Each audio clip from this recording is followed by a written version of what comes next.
क्या आप जानते हैं ये जो पृथ्वी आज हम देखते हैं इसके इतने सुंदर होने के क्या राज हैं। चारों ओर हरियाली, ऊंचे ऊंचे पहाड़, बर्फ से ढके पर्वत, गहरी खाई, लंबी लंबी नदियां, इन सभी के जन्म के पीछे कारण को समझने के लिए मैं आपकी फ्रेंड वंदना स्वागत करती हूँ अपने चैनल में। और आज हम पृथ्वी को इतने स्वरूप प्रदान करने वाली पृथ्वी की आंतरिक संरचना के विषय में चर्चा करेंगे। पृथ्वी की आंतरिक संरचना को मुख्य रूप से 3 परतों में बांटा गया है। क्रस्ट, मैंटल और तीसरी परत कोर के नाम से जानी जाती है। इन परतों को इनके टेम्परेचर, डेंसिटी और स्ट्रक्चर के आधार पर बांटा गया है। तो आइए पहली लेयर के बारे में जानते हैं। अर्थ की आउटर मोस्ट सॉलिड लेयर को क्रस्ट कहा जाता है। पृथ्वी के भीतर जाते हुए इसकी डेप्थ 5 से 70 किलोमीटर तक होती है। दरअसल पृथ्वी की क्रस्ट लेयर को 2 भागों में विभाजित किया गया है। कॉन्टिनेंटल क्रस्ट, जिसकी गहराई 30 किलोमीटर होती है, यह परत पुरानी, सघन और मोटी होती है। वहीं ओशनिक क्रस्ट ओशन के नीचे होती है, जिसकी गहराई 5 किलोमीटर होती है। यह यंग, थिन और अधिक डेंस होती है। तथा यदि हम हिमालय के नीचे क्रस्ट की गहराई की बात करें तो यह 70 किलोमीटर तक पहुंच जाती है। क्रस्ट के फॉर्मेशन की बात करें तो यह कई जियोलॉजिकल प्रोसेस जैसे कि प्लेट टेक्टोनिक के मूव करने, वोल्केनिक इरप्शन के होने से, वेदरिंग यानी मौसमी घटनाओं की प्रतिक्रिया के रूप में होती है।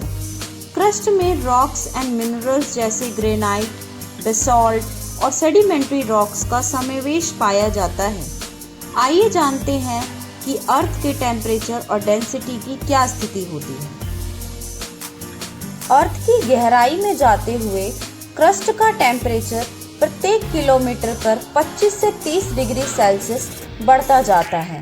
अतः यह 100 डिग्री से मेंटल और क्रस्ट बाउंड्री मोहो डिस्कंटिन्यूटी तक पहुंचते हुए 600 डिग्री सेल्सियस तक बढ़ जाता है। डेंसिटी को देखें तो हम पाते हैं कि कॉन्टिनेंटल क्रस्ट की रचना ग्रेनाइट से होने की वजह से इसकी सघनता 2.7 ग्राम पर क्यूबिक सेंटीमीटर होती है।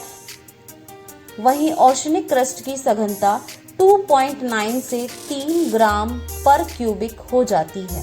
यह इसलिए ज़्यादा होती है क्योंकि इसकी रचना बेसॉल्ट रॉक से हुई होती है और इसमें आयरन तथा मैग्नीशियम ज़्यादा मात्रा में होता है। अभी ऊपर हमने मोहो की बात करी तो आप सोच रहे होंगे कि अब ये क्या बला है। तो बता दें कि मोहो का पूरा नाम मोहरोविक डिस्कंटिन्यूटी है। इसकी खोज क्रोएशियाई वैज्ञानिक एंड्रियाजा मोहरोविक ने की थी। उन्हीं के नाम पर इस क्षेत्र का नाम रखा गया। मोहो एक ऐसा क्षेत्र है जहां क्रस्ट और मेंटल आपस में मिलते हैं और यहां पृथ्वी के भीतर के जो मटेरियल और तत्व अपना स्वरूप बदल लेते हैं और ऐसा अर्थक्वेक से उत्पन्न होने वाली वेव के पृथ्वी के अंदर से गुजरने के कारण होता है। जैसा कि ये वेव्स इस सीमा में से गुजरती हैं, ये अचानक से तेज हो जाती हैं और वहाँ की प्रॉपर्टीज चेंज हो जाती हैं। क्रस्ट के अंदर वैल्यूएबल रिसोर्सेज में minerals, iron, metal and fossil fuels पर्याप्त मात्रा में उपलब्ध हैं। क्रस्ट की ऊपरी सतह में विविधता का कारण मौसमी परिवर्तन, एरोजन और डिपोजिशन है। एरोजन की प्रक्रिया कई अलग अलग कारणों से होती है। मिट्टी और पत्थरों का कटाव एरोजन कहलाता है और इनका जमाव डिपोजिशन कहलाता है। अर्थ की यह लेयर लाइफ सपोर्ट करने में अहम भूमिका निभाती है।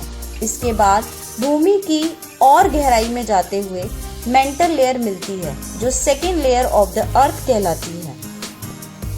इसे 2 भागों में बांटा गया है, अपर मेंटल और लोअर मेंटल। इसकी ऊपरी भाग को एस्थेनोस्फीयर कहा जाता है। ये 400 किलोमीटर तक मापी गई है। यहाँ टेक्टोनिक प्लेट्स पाई जाती हैं और यहीं से ज्वालामुखी के लावा का उद्गम होता है। मेंटल के ऊपरी सॉलिड भाग और क्रस्ट को मिलाकर लिथोस्फीयर बनता है। इसकी मोटाई 10 से 200 किलोमीटर तक होती है। यह एस्थेनोस्फीयर के ऊपर का भाग होता है।